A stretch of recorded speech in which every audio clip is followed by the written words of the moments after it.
किसी ने बड़े कमाल की बात कही है कि अंत में तो सिर्फ फिल्मों में सब कुछ अच्छा होता है। असल जीवन में अंत में कुछ भी ठीक नहीं होता, अंत में सिर्फ अंतिम संस्कार होता है। इसलिए जो ठीक करना है वो अभी इसी पल में कर लो। आपके साथ मैं हूं आरजे कार्तिक, माय एफएम से। एक बड़ी छोटी सी कहानी। एक राजा ने अपने दरबार में अलग अलग देश के राजाओं को बुलाया, एक बड़ा उत्सव रखवाया और अपने गुरुजी को भी बुलाया।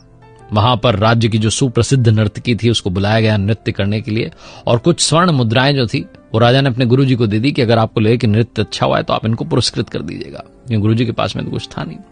पूरी रात नृत्य चलता रहा और जब सुबह ब्रह्म बेला आई तो ब्रह्म बेला में वो जो तबले वाला था, जो संगीत दे रहा था, वो ऊँघने लगा, उसको नींद आने लगी और नर्तकी नाचती चली जा रही थी। जब उसने देखा कि तबले वाले को नींद आ रही है, ऊँघ रहा है, तो नर्तकी ने अपने तबले वाले को आगाह करने के लिए, सतर्क करने के लिए एक दोहा पढ़ा। और दोहा ये था, घनी गई थोड़ी रही, या में पल पल जाए, एक पलक के कारणे यूं ना जन्म गमाए, एक पलक के कारणे यूं ना कलंक लगाए।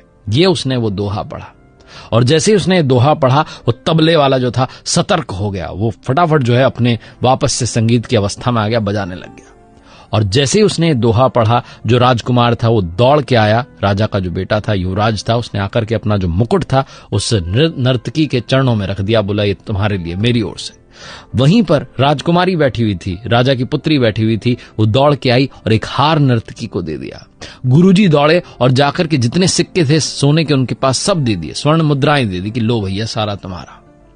और जब ये देखा राजा ने कि नर्तकी ने एक दोहे से इन सब को लूट लिया है तो उससे रहा नहीं गया। वो अपने सिंहासन से खड़ा और कहने लगा कि क्या चल रहा है, तुमने एक दोहा पढ़कर के सबको लूट लिया, तुम इस किस तरीके की भाषा यहां पर बोल रही हो। तभी राजा के गुरु ने कहा कि राजन आप शांत हो जाइए, मैं आपको बताता हूं कि इसने दोहा क्या पढ़ा है। इसने पढ़ा है कि घनी गई थोड़ी रही, या में पल पल जाए, एक पलक के कारणे यूं ना जन्म गंवाए, यूं ना कलंक लगाए। इसके दोहे ने मेरी आंखें खोल दी, इसलिए मैंने सारी स्वर्ण मुद्राएं इसको दे दी। मैं मूर्ख था जो यहां चला आया, आपके कहने पर यहां चला आया और पूरी रात नर्तकी का नृत्य देखता रहा, जबकि पूरी उम्र मैंने साधना की है, भगवान की भक्ति की है, और ये अंत में जो थोड़ा सा रह गया है जीवन, इसमें मैं कलंक लगाने चला था। मैंने सारी स्वर्ण मुद्राएं इनको दे दी, अब मैं कमंडल उठाकर वापस अपनी साधना करने जंगल में जा रहा हूं। गुरुजी वहां से निकल लिए। फिर युवराज ने बताया कि महाराज आप मेरे पिताजी हैं, बूढ़े हो चले, लेकिन आप मुझे गद्दी नहीं दे रहे, अभी भी खुद ही बैठे हुए हैं, तो इसलिए मैं सिपाहियों के साथ मिलकर के आज रात ही आपकी हत्या करने का प्लान बना रहा था, योजना बना रहा था। लेकिन इस दोहे ने मेरी आंखें खोल दी कि घनी गई थोड़ी रही, आज नहीं तो कल मुझे सिंहासन तो मिलने ही वाला है, मैं अपने ही पिता की हत्या का कलंक अपने माथे क्यों लूं। इसलिए मैंने विचार त्याग दिया और अपनी ओर से मुकुट इनको दे दिया। तभी राजकुमारी बोल पड़ी कि पिताजी मेरी उम्र हो चली है शादी की और आप मेरा विवाह नहीं करा रहे हैं, आज ही मैं आपके महावत के साथ भागने वाली थी, लेकिन इस दोहे ने मेरी आंखें खोल दी, घनी गई थोड़ी रही, थोड़ा सा जो है समय बचा है, पिताजी आज नहीं तो कल शादी कराई देंगे।